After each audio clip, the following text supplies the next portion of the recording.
Bonjour Louis Giscard d'Estaing. Bonjour Frédéric Rivière. François Fillon a été mis en examen hier avec donc 24 heures d'avance pour détournement de fonds publics, recel et complicité d'abus de biens sociaux et manquement aux obligations déclaratives à la Haute Autorité pour la transparence de la vie publique.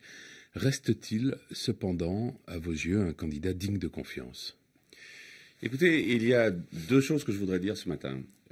C'est un événement dans la campagne, certes, mais l'événement le plus important, le plus marquant, dont on ne parle plus, c'est le fait que pour la première fois sous la Ve République, un président sortant n'est pas candidat à sa propre succession. François Hollande n'est plus en situation de défendre son bilan et on se retrouve dans une situation invraisemblable, et là je pense à tous les auditeurs de RFI dans le monde entier. C'est comme si Barack Obama n'avait pas pu se représenter pour un deuxième mandat, c'est comme si Angela Merkel n'avait pas pu se représenter à l'issue de son premier mandat. Nous nous trouvons dans une situation inédite sous la Ve République. Le général de Gaulle en 65 s'est représenté, Valéry Giscard d'Estaing s'est représenté en 81, François Mitterrand en 88, Jacques Chirac en 2002. Donc voilà l'élément déterminant. Ça a créé un bouleversement, un chamboulement à gauche, mais enfin ça n'a pas eu d'incidence sur le processus de la primaire à droite. Et ça n'aurait pas empêché a priori François Fillon d'être candidat et de remporter cette primaire, quand bien même François Hollande aurait été candidat. Donc c'est pour ça que le deuxième... Vous vouliez rappeler ce contexte particulier. Deuxième événement, c'est qu'il y a eu une primaire de la droite et du centre, que nous d'ailleurs venons de concrétiser entre l'UDI et les Républicains, un accord programmatique dans la logique de la primaire de la droite et du centre. Le candidat qui a été choisi par les électeurs qui se sont manifestés, c'est François Fillon. Et quant à ce qui concerne les procédures judiciaires en cours, d'abord elles avaient été annoncées, donc de ce point de vue-là, il n'y a pas d'éléments très nouveau. Tous les Français sont à même de se forger une opinion. Mais ce qui est le plus important, c'est maintenant qu'il y ait, dans les semaines qui viennent, un vrai débat sur les options qui sont celles pour le pays, les options stratégiques au moment d'une élection présidentielle.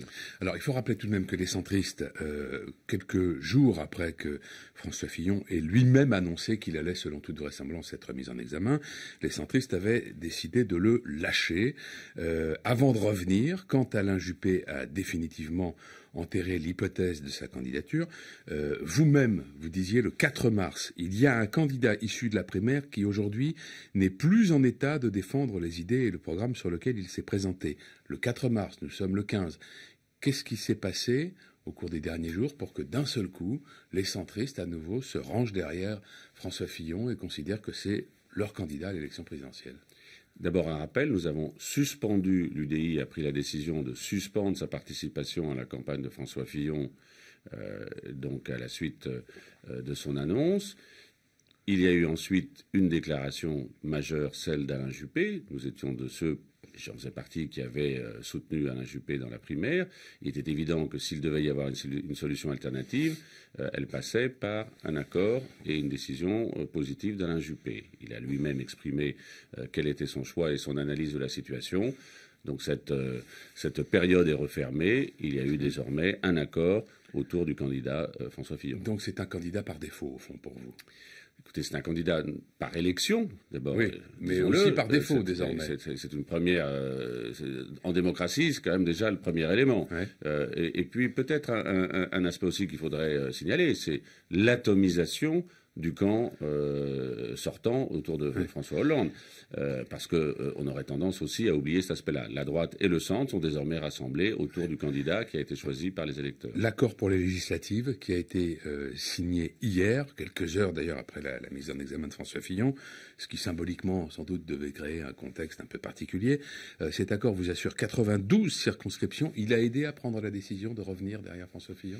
Cet accord était en fait depuis longtemps dans les négociations, qu'elles aient été intermédiaires à la primaire, qu'elles aient été finalisées dans les derniers jours.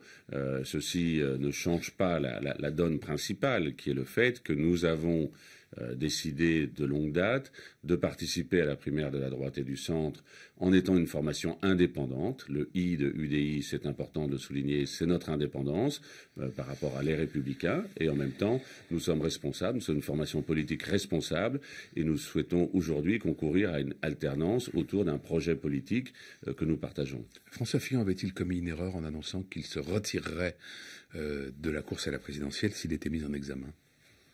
Probablement, c'était une annonce qui lui porte aujourd'hui préjudice. Mais encore une fois, l'important, peut-être faut-il le souligner, sur ces procédures en justice, c'est qu'elles remontent à des faits relativement anciens. Et je pense qu'il aurait été opportun que s'ils étaient sanctionnables, la justice s'en saisisse. Depuis 2013, il me semble qu'il y a 4 ans qui se sont passés. Vous pensez, comme l'a évoqué François Fillon lui-même, qu'il puisse être victime d'une opération politique, qu'il puisse y avoir derrière cela des juges animés par des intentions politiques, par exemple?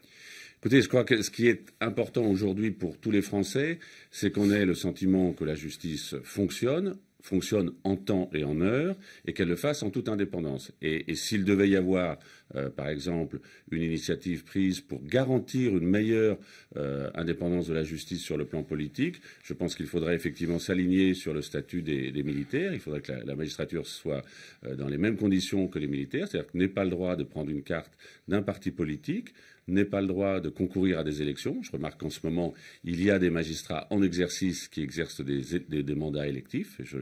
J'en connais une dans la région Auvergne-Rhône-Alpes. Et enfin, il y a... Ça devrait être impossible, selon vous? Oui, je pense que ça devrait être incompatible avec le statut de magistrat. Et enfin, dernière chose, c'est l'appartenance à un syndicat. Là aussi, les militaires n'ont pas ce droit. L'affaire des costumes de François Fillon, qui est l'une des dernières révélations en date, même si elle n'est pas illégale, elle provoque quand même un trouble extrêmement fort. Vous en êtes conscient? Vous comprenez que les gens puissent se dire que François Fillon vit dans le luxe et dans la facilité? Vous savez, quand on est dans une période aussi sensible, bien évidemment, ce type d'attitude trouve des échos dans l'opinion publique. Et le maire que je suis, je côtoie régulièrement des concitoyens qui peuvent avoir dans leur vie quotidienne d'autres préoccupations. Mais faisons peut-être aussi, mettons les choses en perspective, plus exactement. Emmanuel Macron a des problèmes avec sa déclaration de patrimoine. Il était ministre de l'économie. Nous avons connu un ministre du budget qui a déclaré à l'Assemblée nationale qu'il n'avait pas de compte à l'étranger pour ensuite que ceci soit révélé. Et il était dans la majorité de François Hollande. Donc, si l'on veut bien aujourd'hui se focaliser sur les options stratégiques pour notre pays, les options en matière de défense, en matière de politique européenne, sur le plan économique, je vois que Emmanuel Macron, par exemple, propose une taxe de 30% sur l'assurance vie. Voilà. Ça, ce sont des choses qui, aujourd'hui, devraient être au cœur du débat. La victoire vous paraît encore possible avec François Fillon?